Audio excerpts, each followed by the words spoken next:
பேர் மட்டும் ஒரு 5 பேர் மட்டும்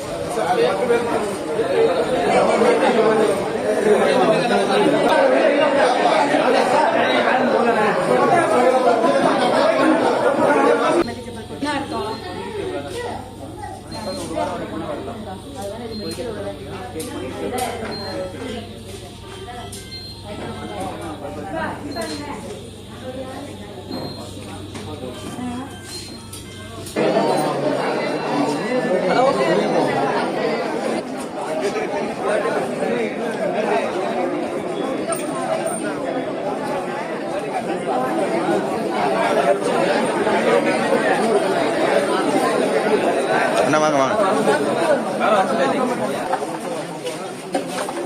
திருப்பி போட்டுருங்க. இப்ப திருப்பி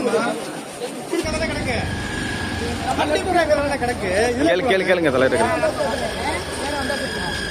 ஸ்டேஷன் போறாங்க வண்டி. ஸ்டேஷன் போறாங்க, வண்டியில எடுத்து சொல்லுங்க.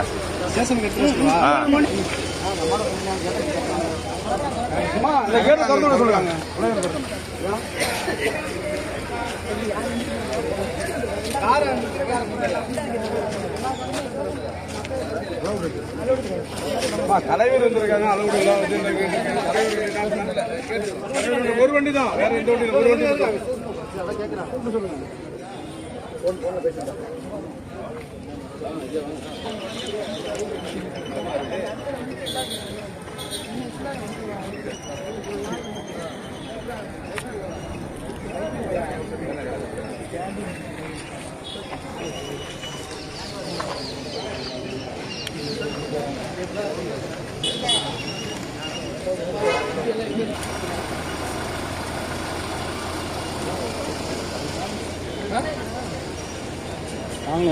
அதான் காமிச்சிட்டேன்.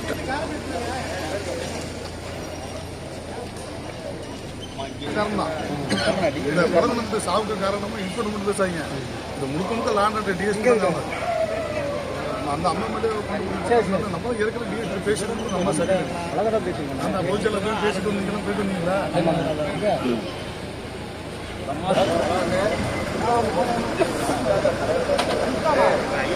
எல்லா வண்டியும் யாருமே வரக்கூடாது. எல்லாம்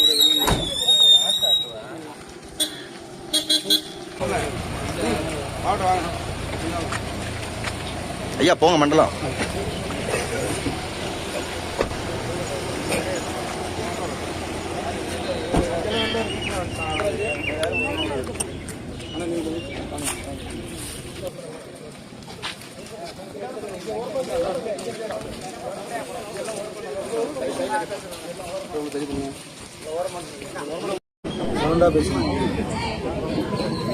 தமிழ்நாட்டினுடைய முதலமைச்சர் அவர்களே, உங்களுக்கு கீழ் இயங்குகின்ற காவல்துறை ஒட்டுமொத்தமாக ஒரு சாதி சங்கமாக தான் இங்கே செயல்பட்டுக் கொண்டிருக்கின்றது. பட்டியல் சமூகத்தில் இருக்கின்ற அரசியல் கட்சிகளில் அந்த பட்டியல் சமூகத்தை சார்ந்த இளைஞர்கள் பொறுப்பேற்று இந்த சமூகத்துக்காக உழைக்கின்ற பொழுது, போராடுகின்ற பொழுது, அந்த போராட்டத்தினுடைய வழக்கை முன்னிறுத்தி அந்த போராடக்கூடிய அந்த பொறுப்பாளர்களை வழக்கை பதிவு செய்து 1-2 இல்ல ஒரு 3 வழக்குகளை பதிவு செய்து உடனடியாக அவர்களை ஹச்எஸ் என்ற லிஸ்ட்ல உடனடியாக சேர்த்துறாங்க. அதற்கு பிறகு பாத்தீங்கன்னா தொடர்ச்சியாக தமிழ்நாட்டில் நடக்கல எவனோ பணத்துக்கு கூலிக்க கொலை பண்ணுவான். உடனடியாக இந்த காவல்துறையும் இந்த உளவுத்துறையும் பட்டியல் சமூகத்தில் இருக்கின்ற அந்த சரித்திர பதிவேடு ஹச்எஸ் இருக்கின்ற பொறுப்பாளர்கள் அவர்கள் வீட்டில் வந்துதான் பரிசோதனை பண்ற பேர்ல பொய்யான வழக்குகளை பதிவு செய்து கொண்டிருக்கின்றார்கள். அந்த அடிப்படையில் எங்களுடைய அன்பு தம்பி தினேஷ் அவர்கள் மேலையும் பொய்யான வழக்கை பதிவு செய்திருக்கின்றார்கள். அது மட்டுமல்ல, இந்த பகுதியில் இந்த இன்ஸ்பெக்டர் தொடர்ச்சியாக பட்டியல் சமூகத்துக்கு எதிராக தான் அவர்கள் இந்த வழக்கை பதிவு செஞ்சிருக்காங்க. இது தொடர்ச்சியாக இங்க இருக்கின்ற சமுதாய கட்சிகள் எல்லாம் ஒருங்கிணைந்து இந்த பகுதியினுடைய துணை கண்காணிப்பாளர்களை சந்திச்சு அவர்களிடம் இந்த இன்ஸ்பெக்டர் சாதிவெறியோடு செயல்பட்டுக் கொண்டிருக்கின்றார்கள். உடனடியாக நடவடிக்கை எடுக்கின்ற பல முறை நாங்கள் அதை பதிவு செய்தோம். அந்த காவலுடைய துணை கண்காணிப்பாளர் அன்றைக்கே அந்த அம்மா இன்ஸ்பெக்டர் கூப்பிட்டு கண்டிச்சு ஒரு மெமோ ஒன்று கொடுத்திருந்தாங்க அப்படின்னா இன்னைக்கு ஒரு சாதிவெறியோட ஒரு காவல் நிலையத்தில் ஒரு படுகொலை நடந்திருக்காதுதான் எங்களோட வேதனையான பதிவு. தம்பி தினேஷ் அவர்களை ஸ்டேஷனுக்கு அழைச்சிட்டு போறாங்க. அங்க சகோதரிகளும் அந்த காவல் நிலையத்தை நோக்கி அங்க போறாங்க. அங்க என்னுடைய தம்பி மேல என்ன வழக்கு போட்டிருக்கீங்கன்னு கேக்குறாங்க. உடனடியாக ஆயுதம் ஏந்தி உன் தம்பி மிரட்டாருன்னு பதிவிடுறாங்க.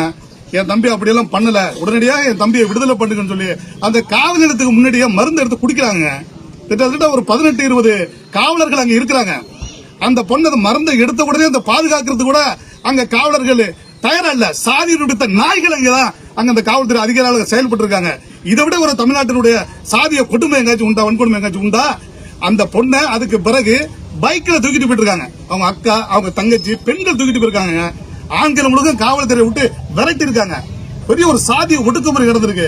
அந்த அடிப்படையில தான் எங்களுடைய சகோதரி என்ற அந்த மருந்து குடிச்சிட்டு அவங்க இறந்திருக்காங்க. இது கொலைதான். திட்டமிட்டு அந்த காவல் நிலையத்தில் இருக்கின்ற அத்தனை காவலர்களுமே குற்றவாளி என்பதை நாங்கள் பதிவு செய்கின்றோம். அத்தனை குற்றம் அந்த காவல் நிலையத்தில் இருக்கின்ற அத்தனை காவலர்கள் மேலேயும் வழக்கு பதிவு செய்து உடனடியாக அவர்களை பணியிட மாற்ற வேண்டும்.